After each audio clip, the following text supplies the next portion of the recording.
Joia! Sejam todos muito bem-vindos. A gente conversar um pouquinho, a partir de daqui a pouco, sobre as perspectivas do nosso direito do trabalho. Boa noite, boa noite. Sejam todos muito bem-vindos. Bom, eu sou o Ricardo Rezende, sou auditor fiscal do trabalho, trabalho há 10 anos com preparação de alto rendimento para concursos públicos. Sou especialista em Direito do Trabalho e Processo de Trabalho, especialista em Direito Administrativo, autor do livro Direito do Trabalho, indicado pela Método, na 7ª edição, a 8ª no Prelo. Já já teremos aí a 9ª edição do livro, um livro que, graças a Deus, muito bem aceito, especialmente pelo pessoal que se prepara para concursos públicos, mas também aí em outros segmentos. Está sendo preparada a edição nova com muito carinho para podermos lançar um livro, como sempre, cuidadoso, coerente. Eu concordo que está demorando mais do que todo mundo esperava, né? Inclusive do que eu esperava, mas realmente essa dificuldade da qual eu vou falar hoje, que vocês têm para estudar, naturalmente eu tenho para cuidar do livro, como eu sempre fiz, e conseguir entregar para vocês um material diferenciado. Estão me ouvindo bem? Podemos começar? Show de bola? Tudo certo? Bom, ninguém reclamou, acho que está tudo bem. Vamos lá, então, vamos começar a falar sobre o tema do dia, que é o estudo do direito do trabalho pós-reforma trabalhista, né? Nós podemos depois fazer outras lives mais adiante para falar de outros temas, especificamente dos temas de conteúdo, aí alguma coisa, algum ponto específico da reforma e tudo mais. Mas, por hora, hoje, o que eu separei para falar com vocês foi especificamente dessa questão de como nós temos o que nós temos hoje disponível para estudar o direito do trabalho, quais são as dificuldades, os desafios, as perspectivas e as estratégias que eu posso recomendar para vocês para esse estudo. Eu vou falar um pouquinho e depois eu abro o espaço aí através do chat para vocês perguntarem, à sua disposição, tá? Peço na medida do possível para a gente ficar dentro do assunto, pelo menos num primeiro momento. Depois a gente pode abrir, pode falar um pouquinho dos concursos e etc. Ok? Só para a gente conseguir cumprir o prometido. Então vamos lá. Começando aqui pelos desafios que nós temos com o novo entre aspas, tá? É novo, não deixa de ser novo. Afinal de contas, nós tivemos uma quantidade de mudanças absurda no direito do trabalho ao longo do ano passado, especialmente com a Lei 13.467 de julho, né, que entrou em vigor em novembro e que alterou uma boa parte da CLT, uma parte substancial da Lei 6.019, alguma coisinha da Lei 8.036, 8.212. Tivemos antes da Lei 13.467 a Lei 13.429, que já alterou a 6.019 na questão da terceirização. Então, realmente, nós temos um direito de trabalho muito diferente daquele que conhecemos até o início do ano passado. Nós que já estudamos direito de trabalho há mais tempo, eu estudo há 20 anos, vocês, eu acredito que vários de vocês já estudam também há um tempo, realmente é outra disciplina, né? Nós temos, então, um primeiro grande desafio, um volume de regras novas muito grande, tá? Realmente muito grande. Quem está começando agora talvez seja até mais fácil para quem já veio do direito do trabalho, entre aspas, antigo, porque realmente temos muita coisa. Só para título ilustrativo, Eu fiz esse apanhado aqui na hora que estava preparando o slide para vocês. Já já vou mostrar, tá? Eu vou falar de cada um dos pontos aqui. Nós temos um segundo desafio. As pessoas estão falando, eu estou vendo aqui no chat que está travando bastante, gente. Aí nós temos um gargalo de internet, né? E o recomendado nesse caso é sair e entrar novamente, tá? Realmente a gente não tem muito o que fazer. Vocês veem que tem vários que estão conseguindo assistir normalmente. Aí depende do trânsito da internet. A minha eu testei aqui antes de começar, estava nos máximos, no plano contratado, 120 de download e 10 de upload. Então, isso é mais que suficiente para a gente fazer a transmissão com tranquilidade. Tá? Agora, infelizmente, a internet no Brasil tem problema. Né? Pois bem, nós temos um segundo grande desafio, que é a contradição entre a reforma e os princípios do direito do trabalho, os princípios peculiares do direito do trabalho. Né? Falaremos disso também na sequência. E, por fim, talvez o mais difícil para vocês que estudam para concurso público, especialmente, e nem sei se só para quem estuda para concurso, mas para a prática também está muito difícil. O nosso bate-papo é focado em preparação para concurso, mas, sem dúvida, para o operador é ainda mais difícil. Eu vou explicar o porquê logo logo. Nós temos uma grande contradição hoje, grande divergência entre os termos da CLT, principalmente reformada, e da jurisprudência do TST, né? Da jurisprudência simulada, dos verbetes, súmulas e OJs do TST.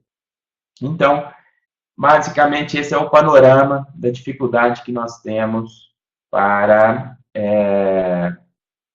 prosseguir os nossos estudos de direito do trabalho nos dias atuais. Vamos, então, ver sobre o volume de regras novas, a quantidade de coisa que mudou.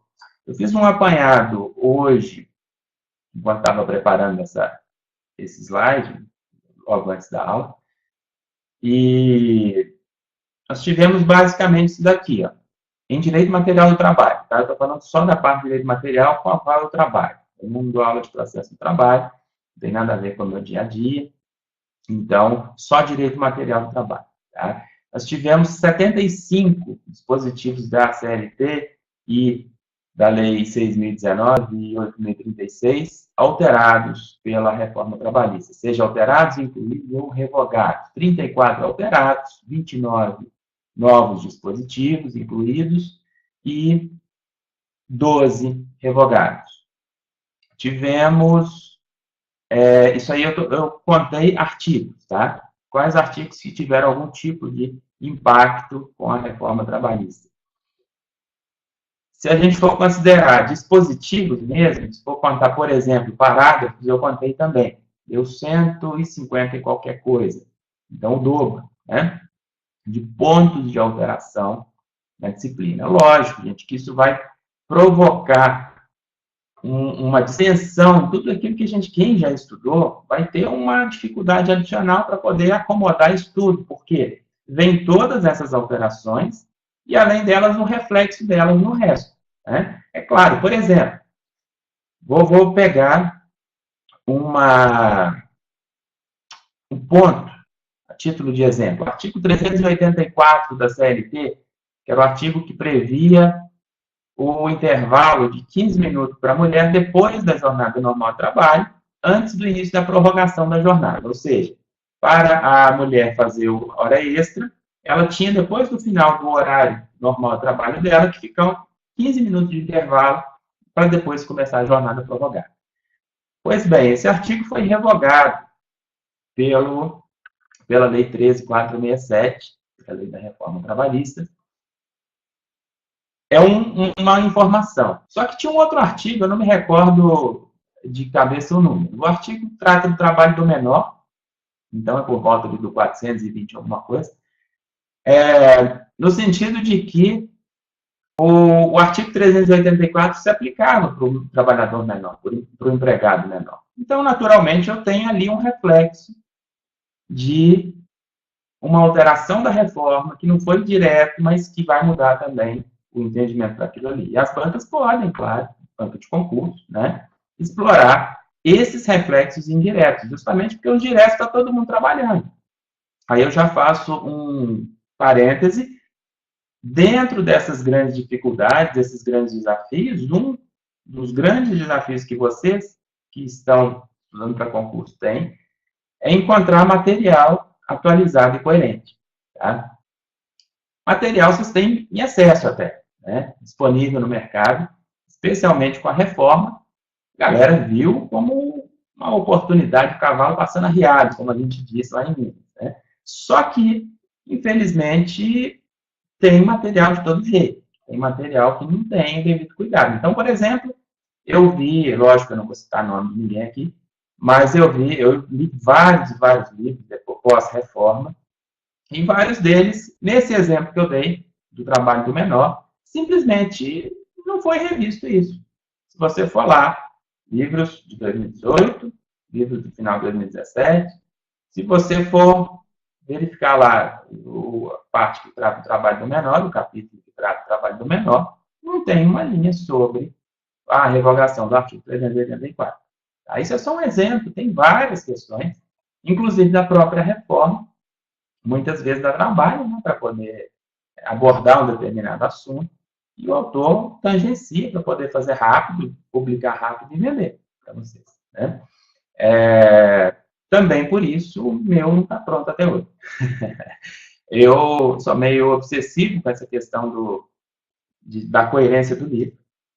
Claro, tem defeitos. Gente. Todo livro, um livro daquele tamanho, vai ter, para quem não conhece o meu livro, ele tem por volta de 1.300 páginas. Claro que ele vai ter uma falha ou outra e tal, mas eu procuro, com uma obstinação mesmo, eliminar o máximo possível. E tá difícil de encontrar. Tá bem difícil. É um dos grandes desafios encontrar um material confiável com essa reforma. Em relação aos princípios do direito do trabalho, aí nós temos um problema mais grave até do que o volume. Por quê? Porque nós estudamos lá quem já estudou direito, independente de ser direito do trabalho, né? Quem já estudou direito certamente já estudou alguma coisa sobre princípios. E a gente estuda na faculdade ou no material de concurso, seja onde for, a função dos princípios de informar o legislador sobre, no momento da produção da norma, para que o legislador possa produzir uma norma nova, compatível com a estrutura, com o sistema de um determinado ramo jurídico. Né? Então, por exemplo, no âmbito do direito do trabalho, nós teríamos, em tese, a produção de normas coerentes com o princípio da proteção, coerentes com a necessidade de se proteger o trabalhador ante a sua hipossuficiência. Hipossuficiência é essa decorrente da assimetria contratual, da subordinação jurídica que marca o contrato de trabalho. Todavia, no caso específico da reforma trabalhista, nós tivemos o contrário. Né? Nós tivemos como se diz na gíria, o rabo balançando o cachorro. O legislador reformador, o que ele fez? Ele subverteu, de uma forma geral, os princípios do direito do trabalho, os princípios que, inclusive, justificam a própria existência do direito do trabalho, né? E criou normas novas, totalmente incompatíveis, em muitos pontos, com esses princípios. E aí, realmente, fica meio difícil de achar coerência, não tem jeito de fazer mágica, né? De consertar determinado tipo de coisa imediatamente. Como que isso vai ser consertado? A gente vai falar mais para frente, ainda nessa exposição, mas isso vai ser com o tempo. Né? Por hora, a gente tem um problema, a gente tem um desafio, vamos ter que enfrentá-lo de uma maneira inteligente, de uma maneira pragmática. Né? Bom, a terceira parte, aí os exemplos. Eu trouxe aqui 2 exemplos de novos dispositivos trazidos pela Lei 13.467, que são totalmente incompatíveis com a principiologia que a gente conhece do direito do trabalho, que funda esse ramo específicos da ciência jurídica. O primeiro deles, artigo 620 da CLT.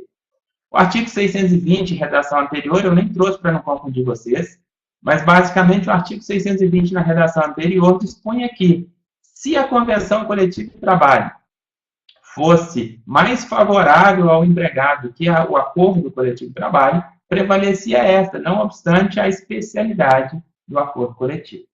Isso está em consonância com o princípio da norma mais favorável, que é um desdobramento direto do princípio da proteção, princípio protetor ou tutelar, que é o grande princípio do direito do trabalho, decorrente, como eu já disse, da hipossuficiência do trabalhador. Porém, veio o legislador reformador e alterou diametralmente o artigo 620, como está na tela aí para vocês, estabelecendo que, a partir da vigência da Lei 13.467, as condições estabelecidas em acordo coletivo sempre prevalecerão sobre as estipuladas em convenção coletiva de trabalho. Ou seja, se trocou o princípio da norma mais favorável, específico do direito do trabalho, pelo princípio da especialidade, que é lá aplicável no direito comum. No direito comum, lembro, em que há uma paridade de armas, em que há uma simetria contratual entre os contratantes. Né? Pois bem, então agora nós temos o princípio da norma mais favorável mitigado pelo novo artigo 620 da CLT. Temos mais, temos o artigo 611-A, que estabeleceu a famosa prevalência do negociado sobre o legislado. A convenção coletiva e o acordo coletivo de trabalho têm prevalência sobre a lei quando, entre outros, dispuserem sobre. E aí tem uma lista enorme de matérias em que, a partir da vigência da reforma trabalhista, nós temos a prevalência do negociado sobre o legislado, independentemente de ser menos benéfico, menos favorável ao trabalhador. Portanto, eu trouxe aí 2 exemplos de normas novas que são incompatíveis com a principiologia própria do direito do trabalho. Tá? Então quer dizer que não tem mais, os princípios do direito do trabalho não existem mais? Claro que não. O dia que os princípios do direito do trabalho não existirem mais, o direito do trabalho não existirá mais. Por enquanto ainda existe. Mesmo que a gente desconfie, né, com fundadas razões, que realmente querem acabar com o direito do trabalho, levar o contrato de trabalho a um contrato civil, né, sem nenhum tipo de proteção do trabalhador. Mas isso é outro problema. Vamos por partes, para a gente conseguir fazer, alinhavar e chegar no ponto onde eu quero chegar na nossa estratégia de estudo. Tá? Deixa eu acelerar um pouquinho, senão não dá tempo. Reforma versus jurisprudência.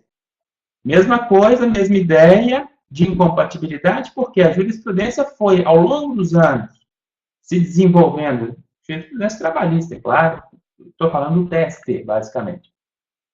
Foi se desenvolvendo ao longo dos anos, das décadas, no sentido da aplicação cada vez maior dos princípios do direito do trabalho. Da colmatação das lacunas existentes aí na legislação por meio dos princípios. Aí veio o legislador reformador, o que fez? Parece que até meio de birraça, né, com a Justiça do Trabalho. Foi lá e, literalmente, nos pontos em que tinha súmula colmatando essas lacunas, eles preencheram do modo contrário. Então, nós temos, por exemplo, isso daqui, ó. A CLT na primeira coluna, na coluna da esquerda, a CLT atual, conforme a Lei 13.467, reforma trabalhista. E na coluna da direita, a jurisprudência ainda consolidada no âmbito do TST. Olha só, artigo 71, parágrafo 4º. A não concessão do intervalo entre a jornada implica o pagamento de natureza indenizatória apenas do período suprimido.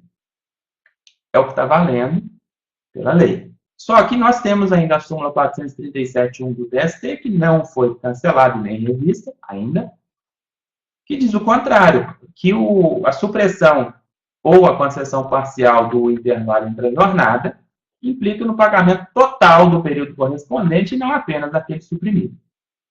Então, o que fazer, né, diante desta incongruência, desse choque entre a lei e a jurisprudência? Vou falar na sequência, tá? Mais um exemplo, eu trouxe 3 aqui. Vamos rapidinho. O banco de horas na Lei 13.467, na CLT atual, portanto, o banco de horas poderá ser pactuado por acordo individual escrito, desde que seja, no máximo, semestral. Na súmula 85.5 do TST, o banco de horas somente pode ser instituído por negociação coletiva. A súmula também está valendo, em tese. Mais um último exemplo, artigo 59b, parágrafo único. Na Lei 13.467, a prestação de horas extras habituais não descaracteriza o acordo de compensação de jornadas nem o banco de horas. A súmula 85, item 4, diz o contrário. A prestação de horas extras habituais descaracteriza o acordo de compensação de jornada. Portanto, está muito claro que você vai ter que escolher um canto para pular, será? Na hora da prova. Como é que faz? Igual o goleiro na hora do pênalti, pula para um canto? Não, gente. Não vão fazer isso. Pelo menos não como regra, tá? Pode ser que uma banca maluca, um examinador maluco, façam vocês escolherem canto pular. Mas não vai ser assim em circunstâncias normais. Vou explicar na sequência por que não, tá? Continuando, perspectivas que nós temos. Então, nós temos 3 grandes problemas. Deixa eu voltar aqui só para não adiantar, né? Um grande volume de informações novas. Nós temos a disparidade entre a norma nova e a principiologia própria do direito do trabalho. E nós temos a confrontação, em muitos pontos, entre a norma nova e a jurisprudência do TST. Quais são as perspectivas diante disso?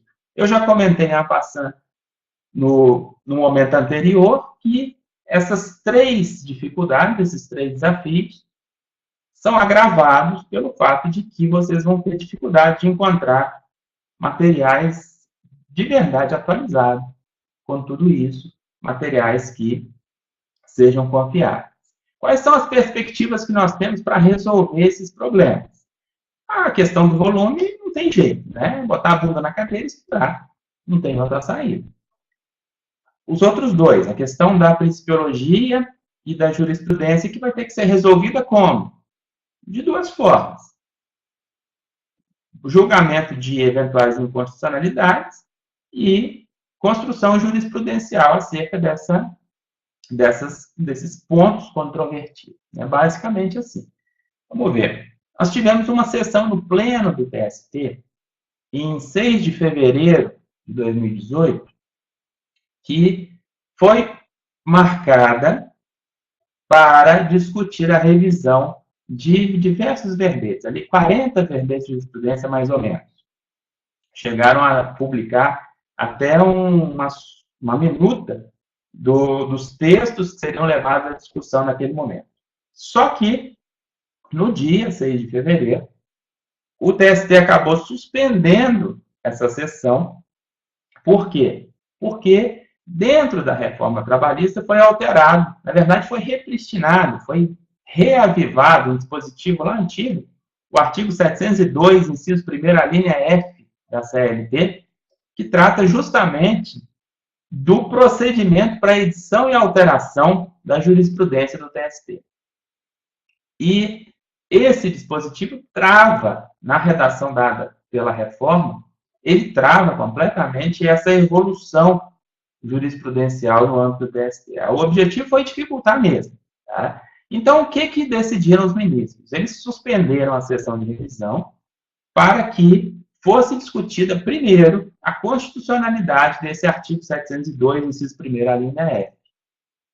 E só depois eles retomarão a discussão. Além disso, surgiram muitas críticas a essa convocação da sessão do Pleno para rever jurisprudência, porque, em tese, como que você altera uma súmula, uma orientação jurisprudencial? Com julgamentos reiterados, com decisões reiteradas sobre determinado assunto.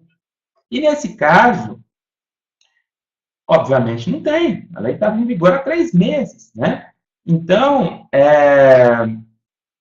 muita gente chiou com essa questão. Poxa, não dá para fazer uma reunião e mudar toda a jurisprudência. Isso aí tem que deixar os juízes lá no 1º grau, das varas do trabalho, discutirem a questão. Isso sobe para o Tribunal Regional do Trabalho.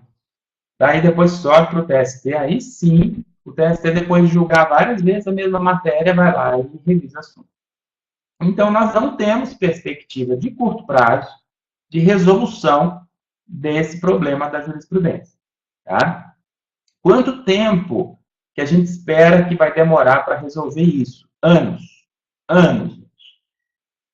Já li vários lugares que se espera que a reforma trabalhista vá se acomodar mais ou menos entre 5 e 10 anos. Nós vamos gastar mais ou menos esse tempo para chegar, deixar as abóboras se acomodarem na carruagem. E deve ser mais ou menos isso mesmo. Porque vamos puxar pela memória um exemplo. A súmula 85. A alteração do Banco de Horas, a instituição do Banco de Horas, data do governo de Fernando Henrique Cardoso. Não me lembro bem o ano da lei, mas é daquela época. Tá? E esse item 6, salvo engano, da súmula 85, que diz expressamente que precisa de negociação coletiva para Banco de Horas, é de 2, 3 anos atrás. Então, demoraram ali mais de uma década para poder pacificar essa questão. Então, na verdade, nós não temos perspectiva nenhuma de correção desse problema da jurisprudência, da incompatibilidade entre a súmula do TST e a lei vigente para os próximos meses ou para o próximo ano, 2 anos. Tá? Além disso, a gente tem que pensar o seguinte: os processos que já estão lá no TST, naturalmente, vão ser julgados conforme as regras anteriores, né? Então, as súmulas, as orientações jurisprudenciais continuarão valendo na prática trabalhista, no dia a dia, durante um tempo. Para vocês que estão estudando para concurso, eu estou pressupondo que pelo menos a grande maioria que estão me assistindo são concursantes ou concurseiros, como queiram, o problema é um pouco diferente, né? Porque mudou a lei, mudam as questões de concurso, e pronto, né? Não tem jeito. Nós temos aí uma outra perspectiva de alterações. Sucessão presidencial. Eu acho que coincidiu justamente com um comentário ali, falando exatamente do que eu ia falar agora. Tá pequenininho no chat, eu estou tentando não me desviar aqui, depois eu vou ver todos os comentários, tá? Na sucessão presidencial, nós temos propostas das mais variadas, né? Nós temos desde a proposta de revogação total da reforma trabalhista, o que é praticamente inviável, convenhamos, seja quem for o novo presidente, isso é muito difícil, porque o presidente não vai chegar lá, revoguei, não é assim que funciona, né? E quem tem maior, em tese, tá? Em tese, porque a gente sabe também que o fisiologismo ali faz com que a turma mude de lado com a maior facilidade, basta pagar bem, né?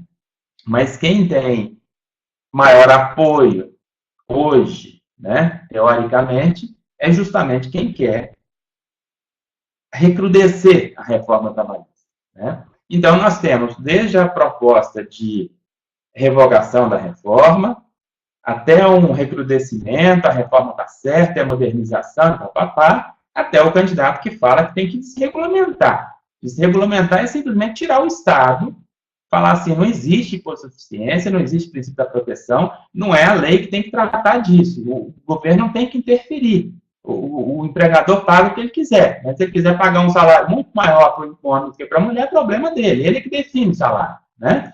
Temos tudo isso. Então, nós temos uma perspectiva totalmente incerta, pelo menos até o resultado da eleição, né? O que eu, Ricardo, pelo que eu já vi para trás, né, imagino que vai acontecer em relação a essa questão da sucessão? Eu acho que, na prática, no máximo, nós teremos alguns ajustes de questões mais sensíveis aí da reforma. Realmente tem coisa muito mal feita, tem a questão do trabalho da mulher em atividade insalubre, tem a questão da gestante, né? Tem a questão do trabalho intermitente, que é horrorosa, e muitas outras. Mas o fato é que eu não acredito muito, pelo tempo que se gastou para conseguir uma janela de oportunidade para fazer a reforma como foi feita, que interessa muito a muitas classes dominantes, importantes no país, importantes no cenário político, que eu digo, tá? Eu realmente não acredito que vão dar muito espaço para uma grande reviravolta em curto prazo. Tá? Pela história, nós temos uma espécie de movimento cíclico de ataque aos direitos sociais. Isso é mais ou menos como bolsa de valores, né? Coisa sobe e desce, sobe e desce. Então, nós vivemos um período em que, de certa forma, se protegeu, né, a legislação trabalhista, não houve grandes avanços ou avanço nenhum, mas também ficou bastante tempo sem ter grandes ataques à legislação trabalhista. Agora, eu acho que é a vez do outro lado, de ficar na outra onda e mais para frente a gente vai voltar. O problema é que a gente não tem como imaginar quanto tempo que isso vai demorar. Né? Pode ser 5 anos, pode ser 10, pode ser 30. Não dá para saber. Então, para o nosso objetivo, concurso público, vocês não vão esperar 10 anos para passar no concurso, né? Amém. Né? Então, vamos pensar hoje o que dá para fazer nesse ciclo que a gente está começando a viver de precarização. Tá? E nós temos aí um outro ponto, que é o do julgamento pelo STF dessas matérias que são, pelo menos aparentemente, inconstitucionais na reforma trabalhista. Né? Temos aí alguns pontos de suposta inconstitucionalidade, porém, eu não tenho muita esperança de que isso se traduza realmente em declaração de inconstitucionalidade. Por quê? Porque hoje nós temos uma composição do STF que é, no mínimo, como é que eu posso dizer, pouco simpática à causa trabalhista. Né? Nós temos, talvez, só a ministra Rosa Weber, que, de certa forma, pela origem recente, que o Marco Aurélio também é um justiça do trabalho, né? Mas só a Rosa, que era muito recentemente ministra do TST, que tem uma postura de defesa do trabalhador. Todos os outros, especialmente o Barroso e o Gilmar Mendes, né, querem passar por cima, acabar com tudo. A verdade é essa, já demonstraram isso em diversas oportunidades. E, muito recentemente, nós tivemos o julgamento da primeira questão, já da reforma, da contribuição sindical. Era um assunto que parecia grande a possibilidade de declaração de inconstitucionalidade, no final das contas, prevaleceu o contrário, prevaleceu essa minha suspeita de que essas ações vão virar nada. Tá? Então, acho que nós não devemos também contar com o STF para, entre aspas, corrigir determinados pontos da reforma trabalhista. Ok? Então, vamos pensar que estratégia que nós podemos seguir. Como estudar o novo direito do trabalho para concurso público? Esse que é o ponto, eu vim aqui para falar exatamente isso com vocês. Tá? Bom, o primeiro aspecto, eu acho que isso é importante, gente. Eu sei que quem milita na área trabalhista, boa parte, né, daqueles que militamos na área trabalhista, como a gente tem uma milita que eu digo que opera, né? Advogados, auditores fiscais de trabalho, juízes, procuradores de trabalho, e vocês, estudantes, também, de alguma forma, têm um contato mais direto com o mundo do trabalho. De uma certa forma, a gente vai criando uma couraça ideológica, faz parte, tá? Eu tento não ser muito extremista na minha couraça, eu tento ver o outro lado e ponderar e etc., mas a gente tem o nosso ideal, os nossos valores, isso faz parte. E é muito comum que vocês, estudantes, especialmente quem se prepara para o concurso de auditor fiscal do trabalho, né? Existe aquela coisa do combate ao trabalho escravo, uma coisa muito, muito bonita, muito pura mesmo de ideologia, e aí a gente acaba, às vezes, levando isso para o estudo. E aí eu acho que tem que conseguir filtrar. Tá? A gente tem que conseguir, na medida do possível, evitar uma certa idealização do direito. O direito não é ideal. O direito é o que dá para fazer naquele momento histórico, né? Naquele contexto social. Nós temos, para quem já estudou um pouquinho de direito, nós temos lá as fontes materiais do direito. Quais são? O direito do trabalho, vamos colocar. São justamente o momento pré-jurídico, o momento da pressão social pela exteriorização em norma, exteriorização do direito em norma, pela criação das regras. E aí, se a gente tem, de um lado, as lutas dos trabalhadores, a luta operária, etc., do outro, a gente tem os empresários, os empregadores defendendo os próprios interesses. Até aí está tudo certo. Isso é natural que seja assim, né? Não havemos também de querer que os trabalhadores possam se organizar e os empregadores não, né? Então, eu acho que a gente precisa, para estudar com eficácia, para vocês não perderem questões que poderiam acertar, que poderiam ganhar, vocês precisam deixar de lado a ideologia, deixar de lado a idealização do direito e trabalhar com o que nós temos para hoje. Ok? Dá para deixar totalmente de lado? Não, não dá. Mas você consegue usar a seu favor a ideologia. Por exemplo, eu sempre digo isso, você pode, por exemplo, naquela ideia de criar mapas mentais para poder se lembrar de determinados pontos de conteúdo, o mapa mental é uma forma de você se envolver emocionalmente com o conteúdo, porque a neurociência já comprovou que a gente aprende de duas formas. Ou nos envolvendo emocionalmente, não é escorrer a lagriminha, tá? Envolver emocionalmente é aquilo te tocar de alguma forma, ou repetindo inúmeras vezes. Num concurso que tem 10, 15 matérias, você não consegue repetir inúmeras vezes. Então, para aprender, para armazenar isso no seu cérebro, você vai precisar de se envolver de alguma maneira com o conteúdo. E uma maneira bacana de se envolver é justamente usando a crítica ao legislador reformador e etc. Faça esse exercício mental, mas deixe isso só como uma espécie de âncora de armazenamento. Não deixe que isso te atrapalhe a ver o que efetivamente está na lei e vai ser cobrado assim. Tá? Por quê? Porque é cobrado diretamente como está na lei vigente. Trouxe um exemplo para vocês, está aí na tela. Deixa eu pegar aqui o meu negócio de desenhar aqui. Olha só, uma questão recente, muito recente, do TRT de Pernambuco. Você tem lá uma primeira assertiva sobre o novo trabalho por tempo parcial. Até aqui nem chega a ser muito polêmico, não. Tá? Beleza, mas já é pós-reforma. Depois nós temos uma outra,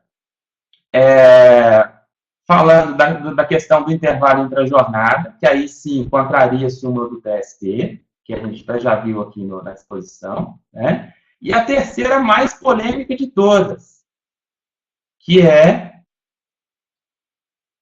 a questão da dispensa e da dispensa coletiva, né? Que, segundo a reforma, independe de negociação coletiva, ao contrário do entendimento que vinha prevalecendo no âmbito do TST.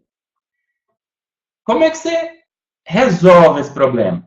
Normalmente, a questão vai te dar a deixa para resolver. Olha só o enunciado. Tendo em vista a Lei 13.467, que trouxe alterações na consolidação das leis do trabalho. Então, geralmente, a própria questão vai te direcionar. Muito dificilmente, um examinador vai ser maluco de pegar uma questão, por exemplo, a questão do intervalo entre a jornada, não concedido, e botar lá a súmula do TST. Tá? Não faz muito sentido o cara fazer isso. Se fizer, é sacanagem. Aí é aquela questão do santo, aquela questão que você vai errar de qualquer jeito. Então, o que eu quero dizer, gente? Deixa a ideologia um pouquinho de lado. Deixa a revolta com as alterações do jeito que foram feitas um pouquinho de lado e venham para a lei posta, para o que nós temos hoje em dia. Tá? Estudem e estudem demais isso que nós temos, concordando ou não, e com a perspectiva disso prevalecer no futuro ou não, não importa, o momento de vocês é agora. Tá? Outra coisa, é imprescindível, gente, que vocês estudem pra caramba a lei seca. Isso sempre, desde que o mundo é mundo, foi assim. A maioria das questões de concurso sempre saiu da lei seca. O que é a lei seca? Para quem está começando a estudar agora, nunca estudou direito. A lei sem os comentários. Né? A lei como ela está lá no site do Planalto, ou no seu VADMEC, e por aí vai. Ok? Por que agora isso é ainda mais importante, estudar a lei na sua letra crua, né? No seu próprio texto? Porque como nós, antes, as questões se dividiam, mais ou menos assim. Era 50% de lei seca, 40% de jurisprudência do TST e, no máximo, 10% de doutrina. Tá? Agora, como é que vai ser? Como a jurisprudência do TST, em grande medida, foi ultrapassada pela reforma, se tornou obsoleta, naqueles assuntos que vão ser mais cobrados, é claro. Né? Não estou dizendo isso no conjunto do livro de jurisprudência do TST. Mas como muitas súmulas estão ultrapassadas, muitas OJs estão ultrapassadas, é lógico que o examinador vai focar mais ainda na lei seca. Então, o que era 50% vai passar para 70%. Aí ele vai te cobrar 20% de jurisprudência que não tem nada a ver com a reforma, dos temas que não foram impactados pela reforma, e os outros 10% da doutrina, como sempre foi. Tá? É isso que está acontecendo. É isso que está acontecendo. Nós temos uma dificuldade adicional no direito do trabalho, que é a escassez de questões anteriores. Né? Quem já estudou com foco em questões sabe disso. Posso dizer para vocês que nós tínhamos de questões úteis, tá? Esquece aquelas banquinhas pequenininhas, de prefeitura pequena, aquilo ali não vira nada. Bancas conhecidas, bancas maiores, que tem questões mais normais, vamos dizer assim. Nós tínhamos um banco entre 1.500 e 2.000 questões úteis nos últimos 15 anos. Tá? Isso eu estou dizendo porque eu faço esse acompanhamento, eu mantenho um banco de questões há 15 anos. Hoje, depois da reforma, nós temos por volta de 150 questões já conforme a lei reformada. É muito pouco como amostragem, mas já é possível, é muito pouco para você estudar baseado em questões. Tá? Mas já é possível, a partir desse cenário atual das questões, a gente vê exatamente o que eu mostrei para vocês. As bancas estão direcionando e estão cobrando praticamente lei seca. Naqueles temas alcançados pela reforma trabalhista, a jurisprudência vai ser utilizada ou não, conforme anunciado. Quer ver? Olha aqui os exemplos. Ó. 3 questões a título de exemplo para vocês. 2 questões da Procuradoria-Geral do Estado, Pernambuco, coincidentemente Pernambuco também, provas do SESP, e a questão do exame de ordem passado, de março, acho, do início do ano. Olha só, de acordo com a legislação trabalhista em vigor, considerando as alterações introduzidas pela legislação trabalhista de 2017, considerando o texto da CLT, ou seja, isso reitera para a gente, confirma que as bancas vão te direcionar para o que elas querem, se é a lei ou se é a jurisprudência, e vão cobrar a reforma trabalhista. Tá? Não importa se você acha que é inconstitucional, se não é. Se a reunião do juiz da ANAMATRA acha que é inconstitucional, se não é. Isso não importa. Tá? Se você vai fazer o concurso da Magistratura do Trabalho ou do Ministério Público do Trabalho, nas provas abertas dá para colocar essas questões. Ó, tem um entendimento assim, assim, assim, na prova de auditor fiscal do trabalho, numa eventual questão discursiva.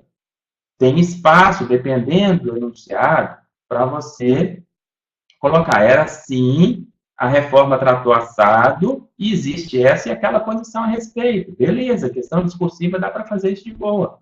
Em questão objetiva não dá, gente. Aí vocês vão ter que matar questão na hora, tá? Como, então, que qual que é a estratégia para estudar isso daí dentro do que a gente tem hoje? Muita lei seca, muita compreensão do impacto daquelas alterações irradiando para outros assuntos que têm alguma ligação, que é o exemplo que eu dei da questão do menor e do intervalo da mulher. Nós temos vários e vários pontos em que existe essa ligação, e um estudo pragmático, um estudo focando naquilo que a banca vai cobrar. O que a banca vai cobrar? O que nós temos de legislação em vigor. Tá? Esqueça toda a revolta que se tem em uma determinada parcela dos operadores com a reforma do jeito que ela foi feita.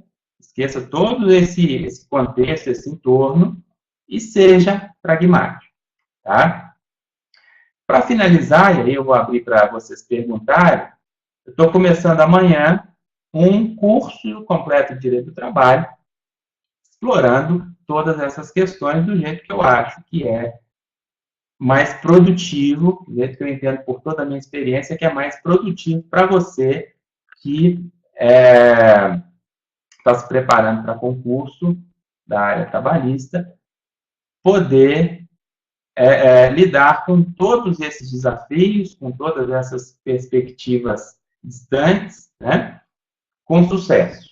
Tá? É um curso teórico, não é um curso de exercícios. Por quê? Porque eu entendo que as pessoas os candidatos estão muitas vezes preocupados demais com os exercícios, com as questões, e estão negligenciando um pouco a teoria, que é importante.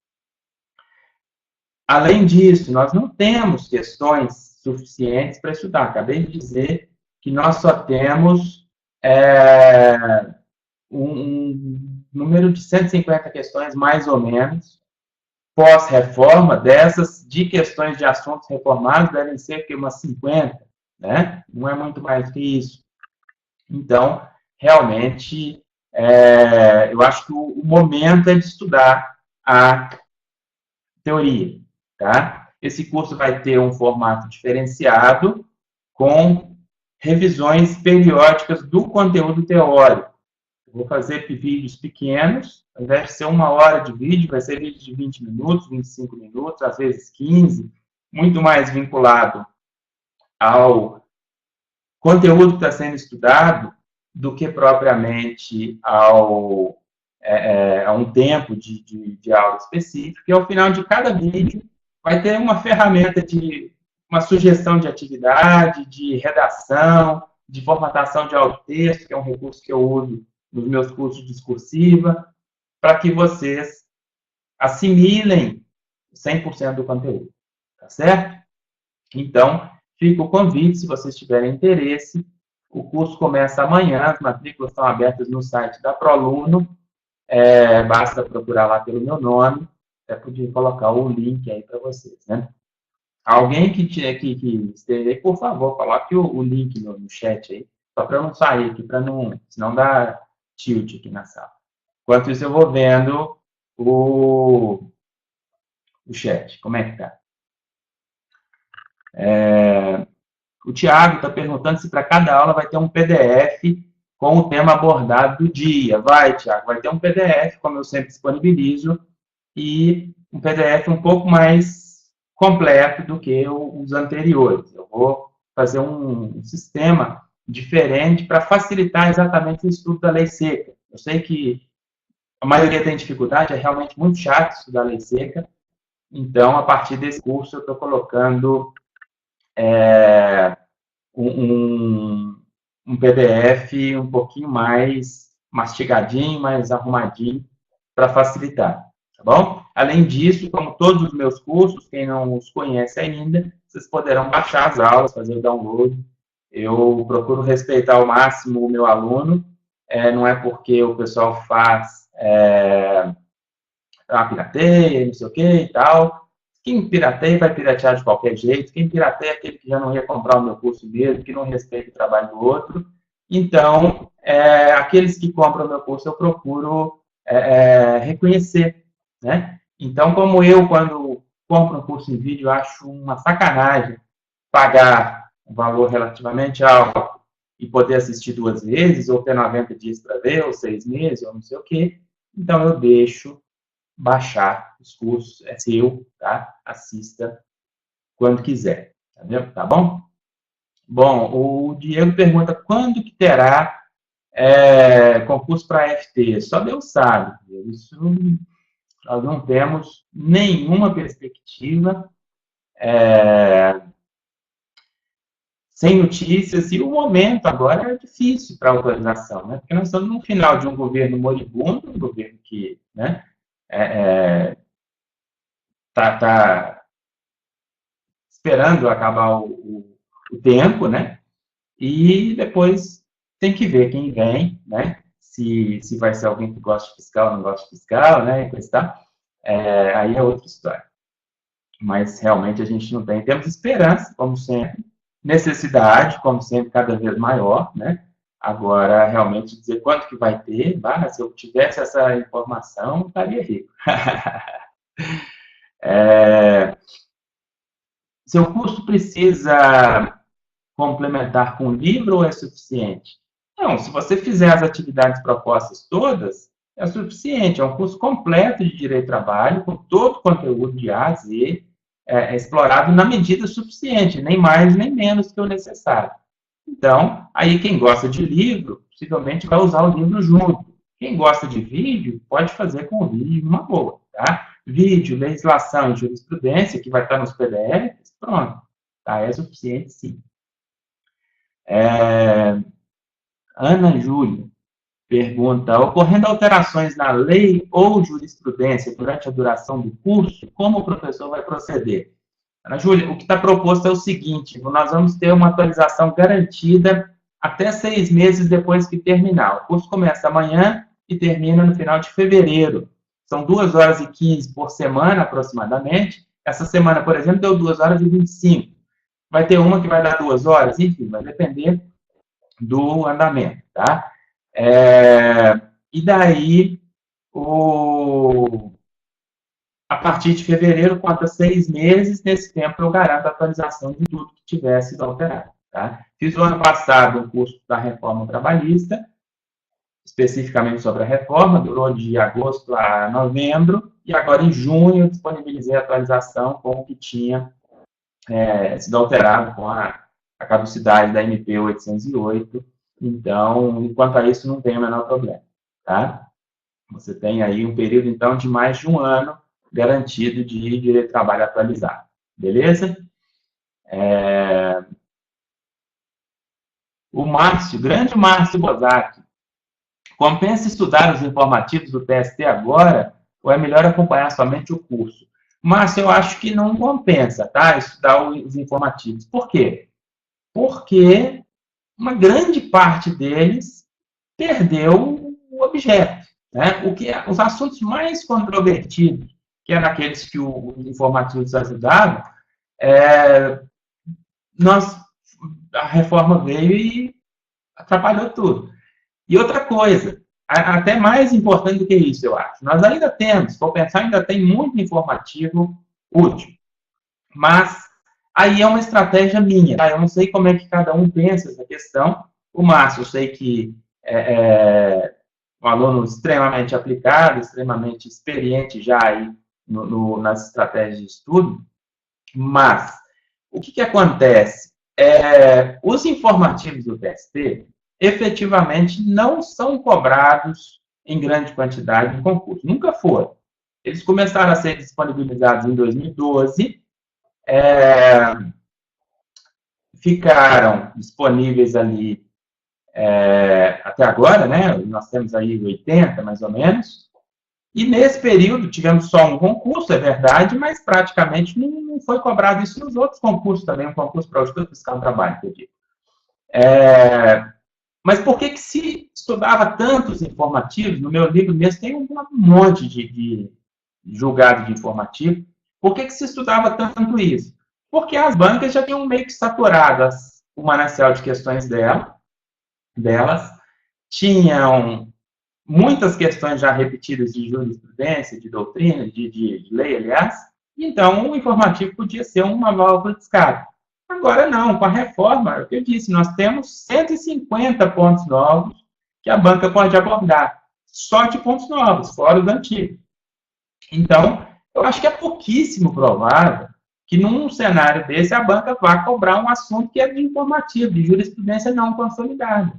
Não tem muito sentido, né? Com tanta questão certa que não vai dar discussão nenhuma, que a banca cobra da reforma, elas descambar para um assunto de jurisprudência não consolidada.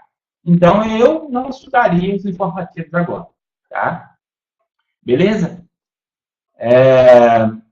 Bom, botaram aí o link do curso para mim, valeu, obrigado, muito obrigado. Então, quem tiver interesse, tá aí o link. Deixa eu fazer, tá no finalzinho da aula, em homenagem aos guerreiros que continuaram até aqui, deixa eu fazer uma promoção para vocês. É o seguinte, quem está aqui na sala agora e tiver interesse em se matricular no curso, os 5 primeiros que se matricularem ganharão um exemplar da próxima edição do meu livro. Tá? Ela vai sair, tá, gente? Vai sair esse ano ainda, não temos data ainda, mas vai sair. Eu só peço o seguinte, faça, se você for fazer e quiser participar, faça a sua matrícula, me mande um e-mail dizendo que você estava na sala e fez, tá? E aí eu vou pegar pelo sistema da ProAluno a lista dos 5 que me mandarem, dos 5 primeiros que me mandaram um e-mail, e assim que o livro sair, eu mando para sua casa um livro, um exemplar autografado da 8ª edição do livro. Beleza? Mais alguma pergunta, gente? Então tá valendo, hein?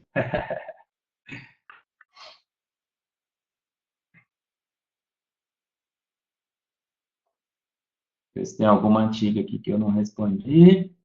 Ih, tem um monte de coisa aqui. Caramba. Bom, eu espero que eles não me derrubem na hora que der o horário, porque eu vou respondendo todo mundo aqui.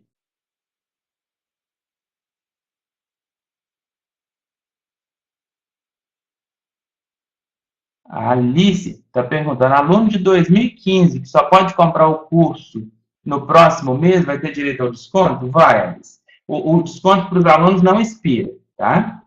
O desconto que expira é o desconto de lançamento, que é de 10% até amanhã.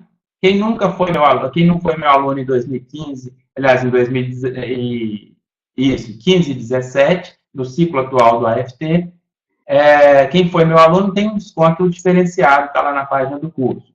Quem não foi meu aluno tem 10% de desconto até amanhã, e também não tem algum convênio com os parceiros. Cliquem lá na página do curso, no link dos convênios, para ver se você tem algum outro desconto. Se foi aluno da Mara Camisaça, tem desconto, do Bruno Davantel, e assim vai.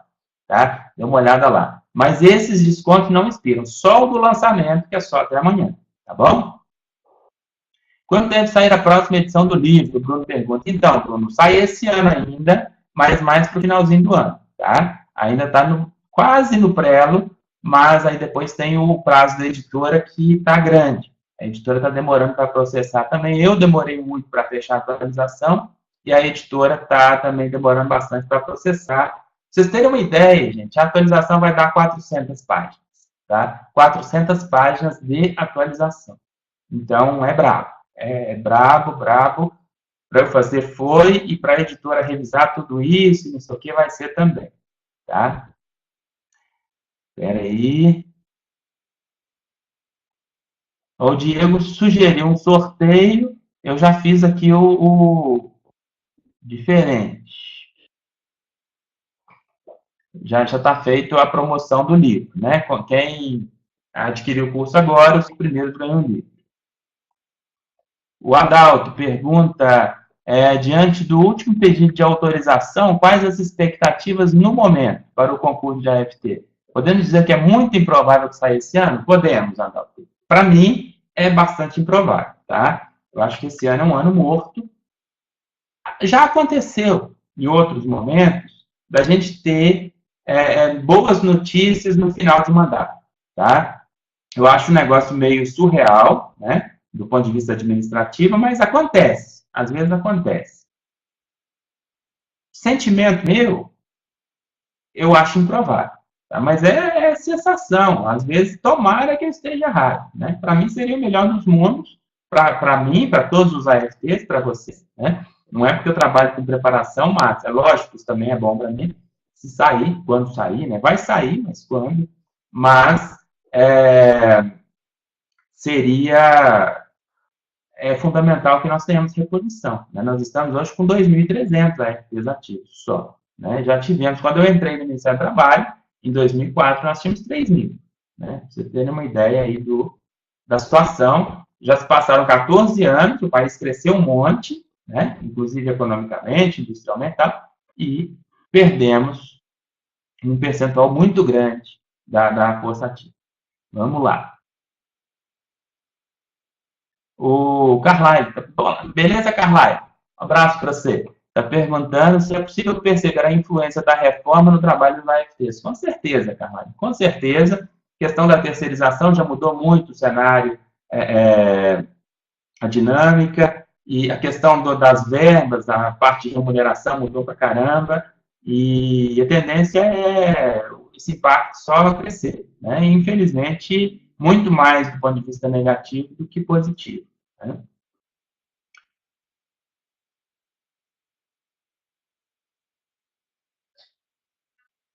Melina, eu não estou conseguindo ler, por isso que eu não estou falando o nome. Acho que é Melina mesmo, quem postou o link para mim. Adalto, houve sucessivas reuniões com o ministro do Trabalho e ele se comprometeu a solicitar autorização ainda esse ano. Porém, política, né, ninguém sabe. Exatamente. Na verdade, o ministro do Trabalho está caindo mais que o Neymar ultimamente, né? Então, cada ministro que entra vai lá, se compromete com o sindicalista e vai lá no planejamento e faz uma reunião e fala que pediu. Mas isso é muito pouco, né? É muito vago para a gente dizer que vai ter o concurso porque teve reunião. Se fosse assim, a nossa carreira seria mais forte de todas, porque o SINAI faz a reunião, né? Então, sinceramente, acho que isso é pouco para a gente usar como indício de notícias boas, tá? Paulo Henrique, admiro demais sua postura no que tange a autorização, porque tem muita especulação por aí e você sempre foi coeso nas suas posições. Por isso que faço esse segundo curso e tenho os 4 livros. Beleza, Paulo, muito obrigado pela confiança. E eu sou como sou, gente. Eu não vou ficar aqui dourando a pílula, eu não vou ficar dizendo que, tá para sair, vamos fazer o curso que vai sair. Não é assim que eu funciono. Inclusive, se tivesse para sair, eu não ia lançar um curso. Se eu achasse que o curso está saindo, que o concurso está saindo, eu não ia lançar um curso teórico com 2 horas de aula por semana para terminar em fevereiro, né? Seria hora de, sei lá, inventar um curso de discursiva, fazer outra coisa, né? Então, realmente, assim, a conduta minha é de preparação de longo prazo. Quem está comigo está se preparando para quando sair, está afiado, está pronto para ir lá e destruir a prova. Agora, quem quer fazer corrida de velocidade, aí é outro problema, é outra situação, não é exatamente o meu alvo. Beleza? Mas valeu, muito obrigado, Paulo. Como será a dinâmica de resolução de discursivas no curso? O Márcio pergunta. Na verdade, nós não teremos propriamente discursivas no curso, Márcio. Ixi, perdi aqui, peraí.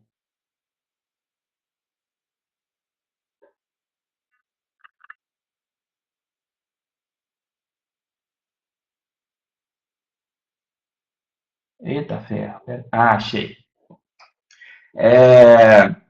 Seguinte, nós não teremos propriamente questões discursivas como foi no curso anterior. Embora isso possa ser tratado de alguma forma no fórum do curso, né? Que agora vai ser aqui na plataforma ProAluno e não separado no meu site, como foi o curso da Referência.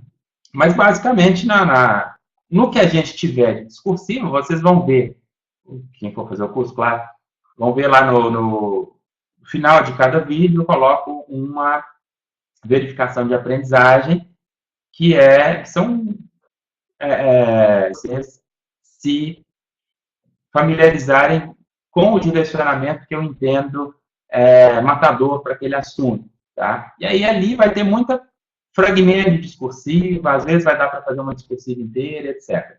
A ideia é que os alunos reflitam sobre aquilo, redigam os focados redigir e levem para o fórum e discutem pares. E eu vou estar lá no fórum mediano, como já era no outro curso, mais ou menos o mesmo padrão. Tá? Lembrando que o curso é teórico, então não tem uma proposta, em princípio, de se trabalhar questões práticas diretamente. O que tem de prática é que tem um direcionamento absurdo em cada tópico do curso. Em cada aula gravada, você vai ter um direcionamento do que é mais importante daquilo ali. Tá? Na verdade, é como se você tivesse acesso a dezenas, quiçá centenas de questões discursivas, pequenas questões, grandes questões, etc., ao longo de todo o curso.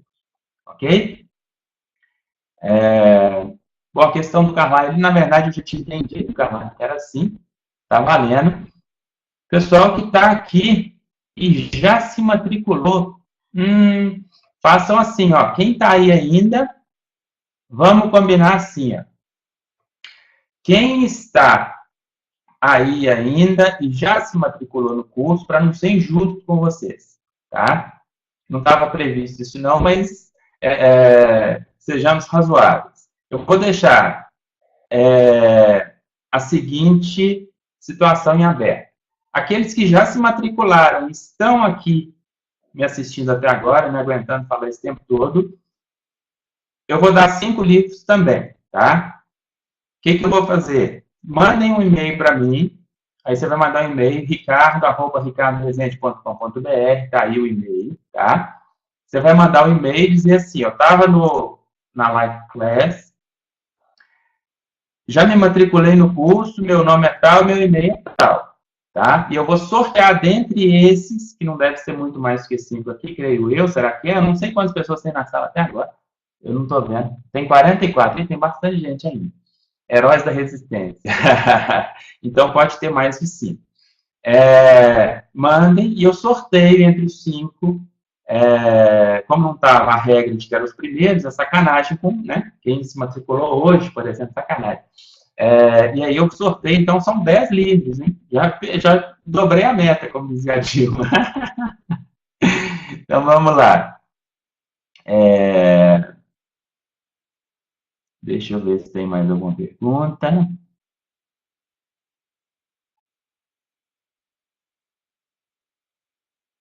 Ó, o e-mail, eu demorei para colocar o e-mail, está na tela aí agora, tá? ricardo@ricardoresende.com.br. O Márcio está perguntando se o sumário da nova edição do livro mudou muito. Se poderia disponibilizá-lo num arquivo. Já eu disponibilizo, tá? Eu tenho que fechar algumas questõezinhas ainda. O livro vai ter basicamente a mesma estrutura que tinha, só que nós vamos ter um capítulo, só que eu estou brigando com a editora ainda por conta disso, tá? Existe uma pressão da editora para não aumentar o tamanho do livro e é difícil, muito difícil de conseguir isso com o volume que a gente tem de alteração. E eu quero fazer, de um jeito ou de outro eu vou fazer isso, criar, passar por todo o conteúdo no livro e no final vai ter um capítulo novo falando sobre a reforma, um compilado para ficar uma coisa mais orgânica, a reforma vista de uma forma que você poder pesquisar de uma forma mais rápida, se for o caso de consultar um ponto específico e tal.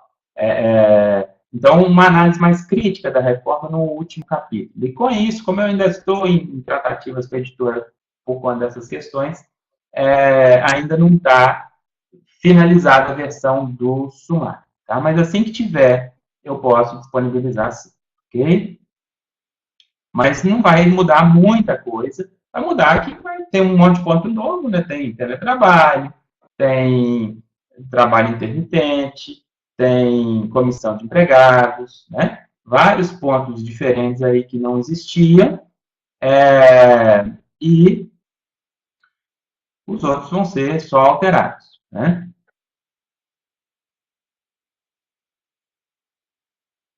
Giovanni pergunta se eu poderia disponibilizar simulados para treinar para a FT. Isso pode ser um projeto mais para frente, Giovanni. Agora eu estou envolvido com a preparação do curso e realmente não dá tempo de tocar essas coisas juntas. Eu estou lutando ainda para terminar, para entregar a versão final do livro para a editora. Então, já estamos fazendo, adiantando na editora uma parte da revisão e tal, mas falta ainda algumas coisinhas para fazer. Então, isso pode ser visto um pouco mais para frente, tá? Bom, a história do livro, eu já falei, né, da promoção. Eu abri a promoção para quem já fez a matrícula, então, me manda um e-mail que eu vou sortear 5 dentre aqueles que já estavam matriculados antes da live. Dos que estão aqui se matricularem agora, os primeiros 5, ok? Quantas páginas total do livro? Por volta de 1.400, tá? O e-mail está na tela.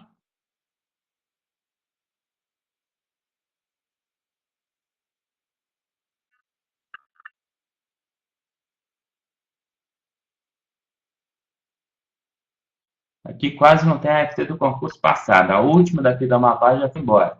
Essa realmente é o problema. Esse é o grande problema do cobertor curto, né? Que a gente tem um número de vagas grande demais em todos os lugares. Aí as pessoas que não são dos lugares, elas querem ficar perto de casa, é claro, e acaba sendo conveniente para a administração, né? Fazer as remoções para trazer essas pessoas para onde tem uma quantidade maior de trabalho em potencial. Aqui no estado de São Paulo, por exemplo, eu estou lotado no estado de São Paulo, nós temos um déficit de 90 auditores. É muita coisa, né? Muito grande a defasagem, e acho que é 90 mesmo, mas eu até fiquei em dúvida se é só isso, talvez ainda seja mais.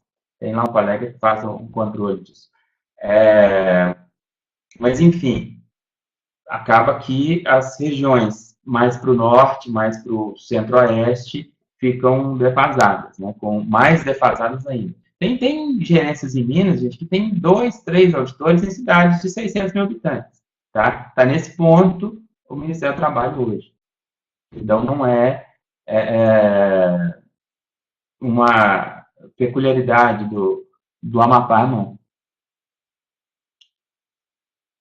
Bom, eu demorei para mudar a tela, né? Ninguém sabia por onde que mandava, mas agora está aí, tá? Isso, exatamente. Ricardo Rezende, tá? Vamos lá.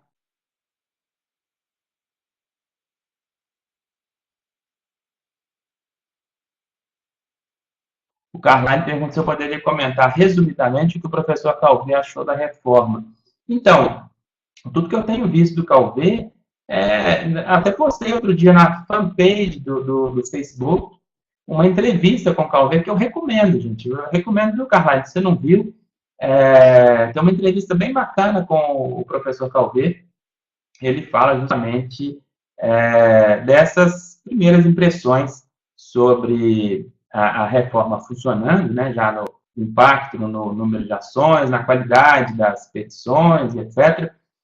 De uma forma geral, eu acho que o Calvé é muito centrado. Eu me inspiro muito no estilo dele, mais sóbrio, justamente para tirar essa idealização. A gente tem a nossa própria, como eu disse, as próprias convicções e tudo, mas a lei está aí, de uma forma ou de outra, ela vai ser aplicada, né? Gostemos nós ou não. Então, eu acho que vale a pena verificar dá uma olhada lá na fanpage, está aí na tela, Prof. Ricardo Rezende, na extensão lá do facebook.com/Prof. Ricardo Rezende, que tem a entrevista do Calvé, tá? Bem recente, desses dias. Enviei um e-mail, mas esqueci de dizer que estou na sua live. Mandei outro informando. Beleza, né, Letícia? Tá informado. Bom, então é isso. Mais alguma dúvida? Podemos encerrar? Acho que eu já estou estourado no tempo aqui. toda vez que eu venho aqui, eu acho que o Ronier detesta que eu venha fazer live, porque eu continuo falando. Se deixar, eu fico aqui até meia-noite.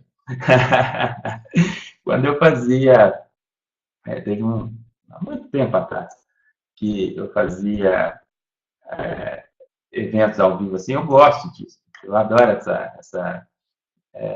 esse encontro e tal, esse contato com os alunos, que é uma forma de dar um pouquinho de vida para aula em vídeo. Né? Pois é, o Carvalho ficava. E a gente prometia 1 hora e fazia 2, 3 horas, ficava batendo papo. Mas é isso. Agora que tem limite, tem o servidor lá, já limita o tempo, enfim. Mas então, gente, é isso. Obrigado. Muito obrigado por todo mundo que aguentou aí firmemente. Quem tiver alguma dúvida sobre a questão da estratégia de estudo, do momento que a gente está, do que a gente tratou aqui, pode me mandar um e-mail também, pode entrar em contato pelo Facebook, tá? Eu estou reduzindo a minha participação nas redes sociais porque a polarização incomoda bastante, eu acho meio chato, assim, as pessoas não se ligarem nos argumentos e cada um já tem a sua ideia pré-concebida e parte por cima, aquela coisa toda. Mas no e-mail eu sempre vejo. Evite o Messenger lá do Facebook, que ali eu tenho meio que largado mão, vejo muito pouco, tá? Mas pode postar lá alguma coisa no comentário, alguma coisa, ou me manda um e-mail, tá bom? Estou sempre à disposição. E para aqueles que vão comigo no curso, sejam muito bem-vindos. Eu já dou as boas-vindas hoje, o curso começa daqui a pouco. Vai ser disponibilizado, salvo engano, amanhã de manhã, foi combinado com o pessoal da ProAluno. Estou preparando com muito carinho para vocês mais essa jornada. Tá? Obrigado pela confiança, obrigado para quem vai fazer o curso também por ter me aturado aqui esse tempo, e um abração para vocês, fiquem com Deus, forte abraço, e até uma próxima, se Deus quiser. Valeu!